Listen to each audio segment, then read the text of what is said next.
লাউ ডাঁটা চচ্চড়ি এগুলি খেলে রক্ত হয়। এভারগ্রিন 757 চ্যানেলে আপনাদের স্বাগত। আজ লাউ ডাঁটা দিয়ে চচ্চড়ি করব। ভিডিওটা সম্পূর্ণটা দেখার জন্য অনুরোধ রইল। Please like share and subscribe please. এত ভালো মুখরোচক চচ্চড়িটা আমি কীভাবে করেছি চলুন দেখি। এর জন্য লাউ ডাঁটা নিয়েছি, কচি কচি ডাঁটা, এগুলি লাউ গাছ, এগুলি এই যে কচি পাতাটা এরকম দেখতে। এগুলি দিয়ে কি করব দেখাবো। এগুলি ধুয়ে নিচ্ছি ভালো করে, এভাবে ধুয়ে নিতে হবে, বালি চলে যাবে। এভাবে নাড়াচাড়া করে ধুয়ে নিলে বালি থাকবে না, না হলে কিন্তু বালি থাকবে, কারণ এগুলিতে তো বালি থাকে। কড়াই গরম করেছি, তেল দিয়ে দিচ্ছি এই পরিমাণে। চচ্চড়ি হবে একটু তেলটা বেশি দিয়েছি, তবে তুলনামূলক কমই দিয়েছি।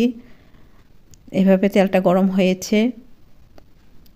এখন শুকনো লঙ্কা কেটে দিয়ে দিলাম তেলের মধ্যে। শুকনো লঙ্কাটা ভাজা হবে লালটি হয়ে, এরপর কালো জিরে ফোড়ন দিলাম 1 চামচ, সবজি অনুযায়ী কালো জিরেটা দিয়েছি। কালো জিরেটা ফুটেছে, এখন চিনি দিয়েছি। চিনিটা দেওয়া মাত্র আলুগুলি দিয়ে দিয়েছি। চিনিটা কিন্তু লাল হতে পারবে না, তাহলে আলু সেদ্ধ হবে না। আলু সেদ্ধ হওয়ার জন্য চিনি দিয়েছি। এখন নুন দিলাম, হলুদ দিলাম। আলুর সাথে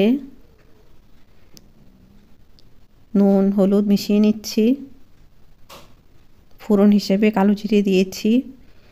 রান্নাটা একটু অন্যরকমভাবে করব। চেরা কাঁচা লঙ্কা দিয়েছি ঝালের জন্য। ঝালটা ইচ্ছে অনুযায়ী, কেউ বেশি খায় কেউ কম খায় ঝাল।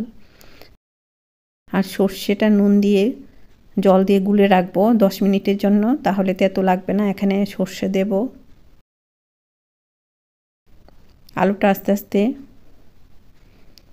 নরম হচ্ছে, ভাজা হচ্ছে, সুন্দর ভাজা হতে হবে। লো ফ্লেমে রেখেছি।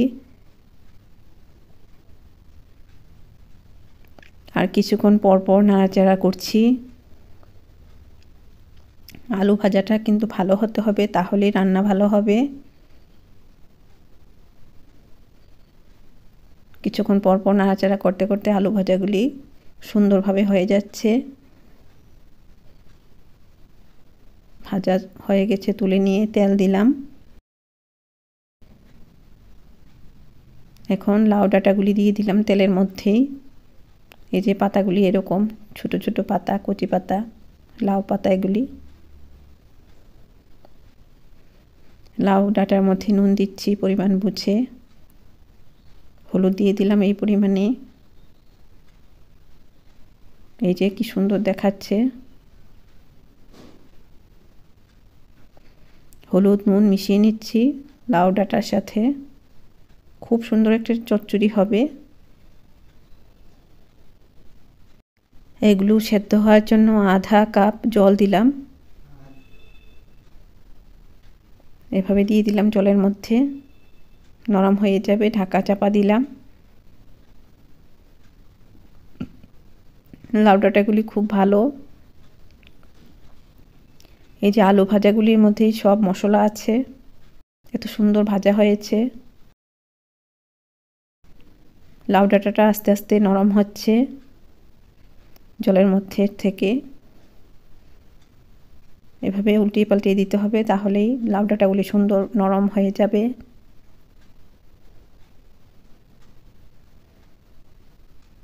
এই যে আস্তে আস্তে জলটা শুকিয়ে আসছে আর লাউ ডাঁটাগুলি সেদ্ধ হচ্ছে। আলু ভাজার মধ্যে লঙ্কা আছে, ফোড়ন আছে, শুকনো লঙ্কা আছে, সব এখন এই লাউ ডাঁটাগুলি হয়ে যাওয়ার পর দিয়েছি। লাউ ডাঁটাগুলি সেদ্ধ হয়েছে আলু সমেত। এখন এগুলি মিশিয়ে নেব। অল্প অল্প জল যে আছে ডাঁটার মধ্যে, এতেই আলুগুলি নরম, মানে মুখরোচক লাগবে, লাউ ডাঁটার সেন্ট হবে, এর জন্য অল্প জল থাকতে আলুগুলি দিয়েছি। এই যে সর্ষে বাটাটা নুন দিয়ে 10 মিনিট রেখেছিলাম, এগুলি এখন এখানে দিয়ে দিলাম লাউ ডাঁটা চচ্চড়ির মধ্যে। সর্ষে বাটা গুঁড়ো কিনতে পাওয়া যায়, সর্ষে বাটার গুঁড়ো রেডিমেড, বাটা করেও নেওয়া যায়। সর্ষেটা নুন দিয়ে বাটা করলে তেতো লাগে না। আর সর্ষের গুঁড়ো পাউডার হলে নুন দিয়ে ভিজিয়ে রাখতে হয় 10 মিনিট, তাহলে আর তেতো লাগবে না। সর্ষেটা মিশিয়ে নিলাম ডাঁটা আলুর মধ্যে। লাউ ডাঁটা মুখরোচক রেসিপি, এত সুন্দর একটা রেসিপি আপনাদের সঙ্গে শেয়ার করলাম। প্লিজ ভালো ভালো ভিডিও পেতে সাবস্ক্রাইব তো করতেই হবে। আমি তো বলছি সাবস্ক্রাইব করো বলতে ভালো লাগে না, কিন্তু সাবস্ক্রাইব করলেই ভালো ভালো রান্না পাবে। লাইক করো, বন্ধুদের মধ্যে শেয়ার করো। খুব সুন্দর একটা রেসিপি তৈরি করলাম, দেখেই তো বোঝা যাচ্ছে খুব ভালো হবে। সাবস্ক্রাইব করে নাও, আরও ভালো ভালো রেসিপি আছে আমার চ্যানেলে, ভিজিট করে আসো। লাইক অবশ্যই করো, সাবস্ক্রাইব করো, ইচ্ছে হলে করো, না হলে কি করব, আর না করলে ভালো ভালো রান্না পাবে না। খুব ভালো ভালো রান্না আছে এভারগ্রিন 757 চ্যানেল, এই চ্যানেল সাবস্ক্রাইব করে নাও। এভাবে রান্না করে খাও, তোমরা ভালো থাকো। এগুলি খেলে রক্ত হয়। ধন্যবাদ।